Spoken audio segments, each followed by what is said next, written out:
Hi everyone, welcome to the last video, Markets as Metaphors. In this video, we're going to look at how women used their role in the marketplace to find empowerment for themselves. This is the video that touches most closely on what I researched for my thesis, the reactions to fashionable consumption among tradesmen in 18th century England. So I'm really excited to share with you how the drastic rise in consumerism that began in England during the 18th century added new dimensions to how the ideal woman was perceived and the ways in which women use these changes to their benefit. But before we get there, we're going to start our look into women and the market by talking about the markets themselves. Markets were the designated areas where much of the shopping took place during this period. The increase in trade, both local and international, witnessed by this period, greatly increased the importance of markets. This is particularly true as towns and villages started to rely less on what they could produce themselves and more on what could be gained through a larger trade network being developed. Given the central role markets held in this period, it shouldn't be surprising that markets were frequently described using metaphors, both positive and negative. The positive metaphors likened a well-managed city to a well-managed home. Both ensured that the needs of the inhabitants were being met, and people would riot if things like affordable bread were unavailable. I wanted to show you this painting of a marketplace from 1550 because, as you can see, the positive metaphors used to describe markets could also extend to how markets were portrayed in art. In this painting, the marketplace is very clean, the people are clean, overall it's very idyllic, and women are well represented. While many of the women in this painting have baskets over their arms suggesting they were there to shop, others appear to be selling goods, which I think is an important detail to notice because it really demonstrates the space we've been talking about between the ideal and the practical. As you know from earlier lectures in this class, women were expected to be under the authority of a male for their whole lives and had no legal identity of their own. Under this theory, they really shouldn't have been able to enter into contracts or engage in the selling of goods. But as we can see in this painting, women were often sent to markets to sell whatever goods their families had produced. And from a practical standpoint, this makes sense. A small family business could not have been sustained if the wife were unable to independently take on some of the responsibilities. This was such a well-understood concept in this period that many towns didn't bother to check that a woman selling at market had appropriate permission to be selling, despite there often being a mechanism for the husband to officially register his permission with the local government, something that allowed women considerable access to this economic space. Alright, so that's the positive in how markets were depicted. On the other hand, markets were also portrayed negatively, being described as worldly, sensual, dirty, and places that bred disease. Your very soul was at risk going to market. Not only were you being exposed to all of the scents and sights of a market, shopping required a high degree of interacting with the seller and even haggling, which were very problematic types of encounters for women. So in that sense, they really weren't an ideal location for women. In this view, the very act of entering a market opened a woman up to moral temptations. And yet, women were traditionally responsible for overseeing the maintenance and day-to-day running of their household, which included overseeing the acquisition and use of foodstuff for daily meals. So markets were a necessary evil. And since there was no refrigeration in the period, foodstuff that spoiled would have to be purchased and then used in short order. So the frequent purchasing of food was a large part of maintaining a household. So in practice, women needed to be out and about in the marketplace. Now keep in mind that we're talking about women's responsibilities across Europe very generally, and exactly what women were responsible for purchasing varied by country. And these areas were not necessarily legally defined responsibilities, and a husband had the ability to give his wife more or less responsibility than local custom might have dictated. But when looking at the big picture, being able to really stretch a budget and make good use of the supplies that were procured for their household was a trait women would be commended for, and was something that reflected positively both on themselves and their husbands. Not to mention that a woman also stood to gain more responsibilities and more power within her household if her husband saw her as capable and thrifty, in which case a woman might be given the authority to make more types of purchases or household decisions than otherwise. So, through a careful approach to her household responsibilities, including behaving appropriately when in public and carefully managing her budget, a woman could gain a positive social reputation and an additional authority within her household. As markets started to lose their importance during the 18th century, as shops began to supplant markets as important shopping locations within urban centers, women had to find new ways to use their shopping to carve out that agency for themselves. The reason markets started to lose some of their importance, at least in the major urban centers, is that as manufacturing moved into the cities, they established dedicated spaces first to the production and then sale of consumer goods. And these indoor, more specialized places to shop became much more popular. Now, these dedicated shops were only possible because of this takeoff in consumerism that was taking place in England.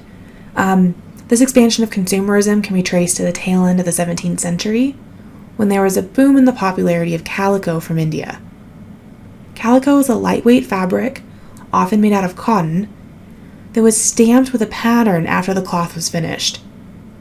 These printed calicos made patterns other than simple stripes affordable to a much larger segment of society than ever before, because it was a faster and easier way to get a pattern on a cloth than traditional European methods, which was either to weave the patterns into the cloth or embroider the patterns onto the cloth, both of which were time-consuming and therefore expensive.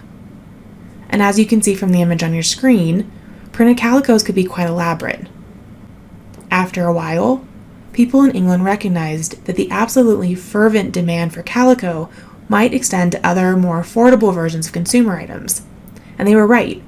As more manufacturers started making affordable luxuries, as one historian has deemed these products, the more people clamored to own them.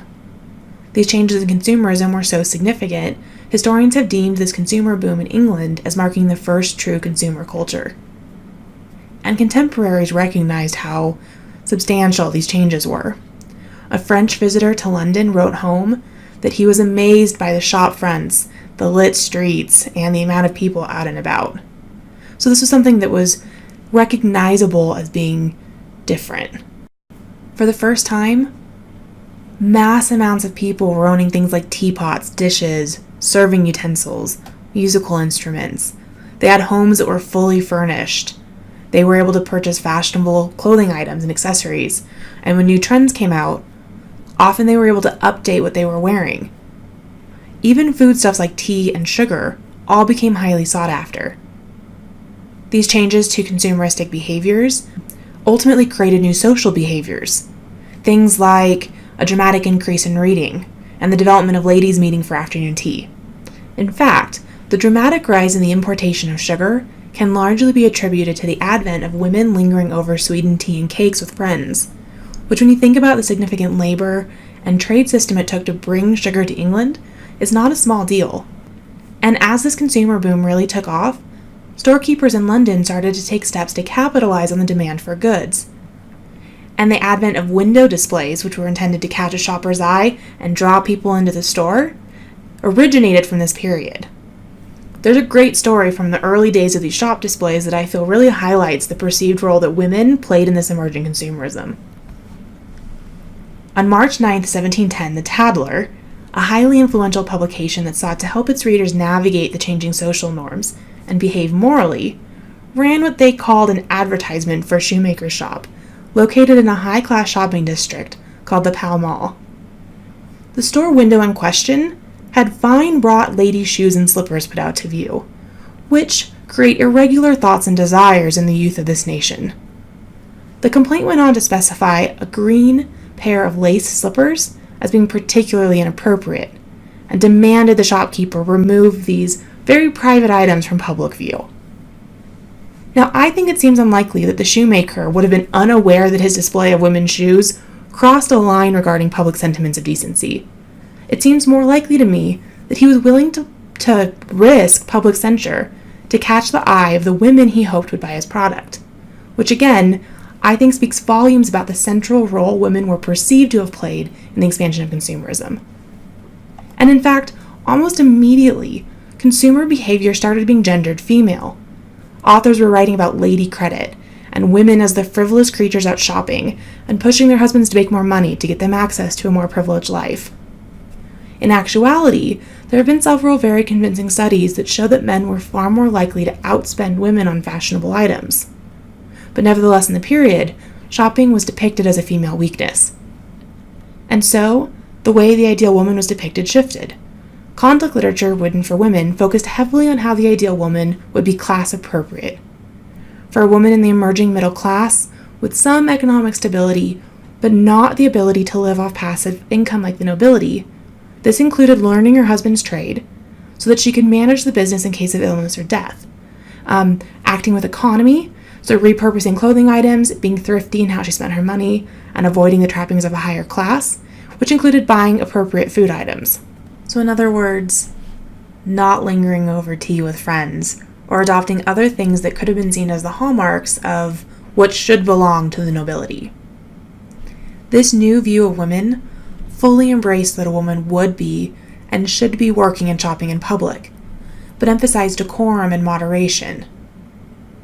Complicating this new perspective is that the old perspective of the ideal Christian woman quietly at home wasn't totally gone. It was still assumed women needed to be under constant guardianship and that they were morally susceptible, and women were still seen as reflecting their husband's ability to maintain an ordered household. These overlapping concerns created a bit of a sticky situation for women when it came to women whose husbands owned a business, as women were seen as the walking embodiments of their husband's business prowess. Credit was becoming increasingly vital to business in this period and was based almost entirely, if not entirely, on the perceived worthiness of the man in question. So it was to his benefit to demonstrate the solvency of his business by flaunting his wealth through his wife, whatever social boundaries that may have crossed. So trying to strike, a balance was far from straightforward, but had significant benefits for a woman who was able to do so. So I want to share with you a story that I think really encapsulates this new set of constraints women needed to figure out how to operate within.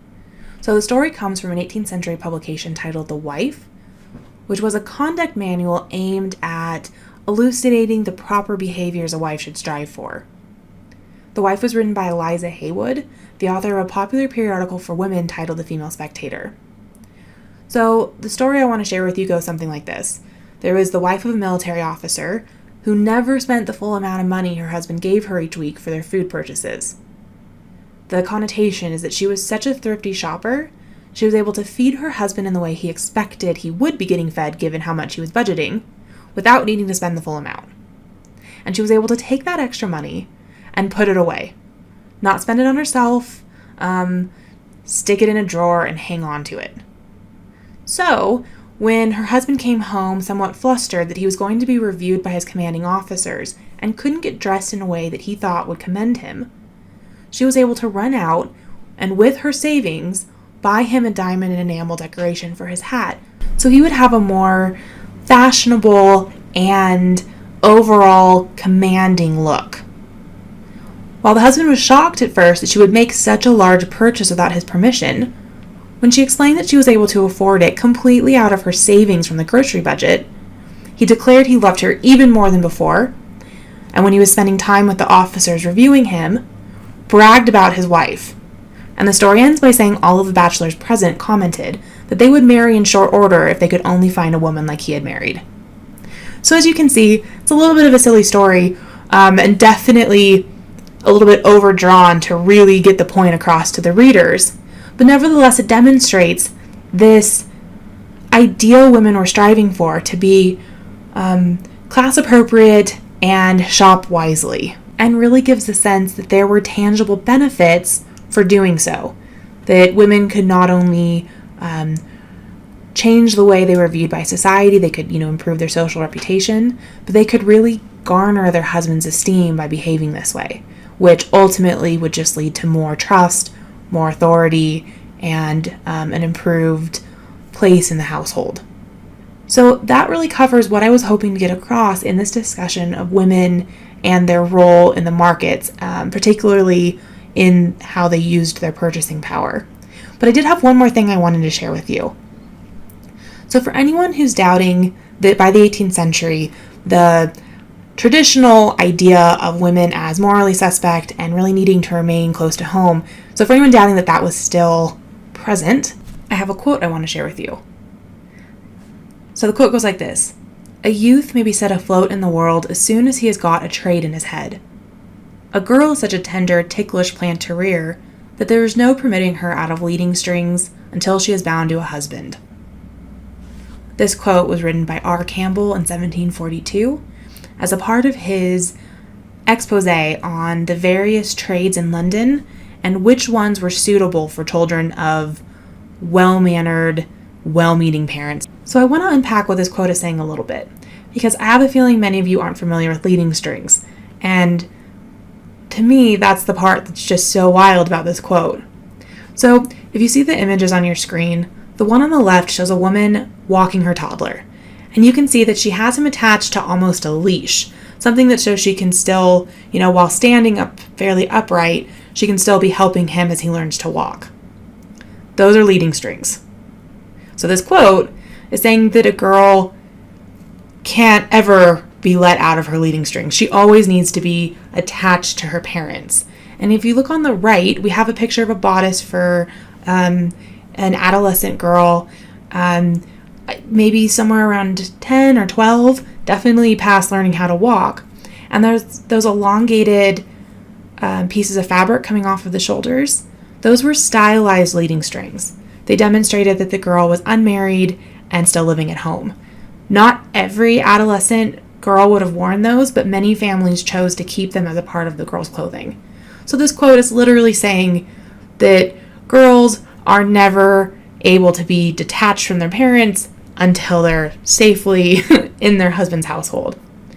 So the takeaway point from this quote, and really one of the larger points I was trying to make in this presentation, is that the initial image of what made an ideal woman, it didn't go away in the 18th century. It just had more layered on top of it.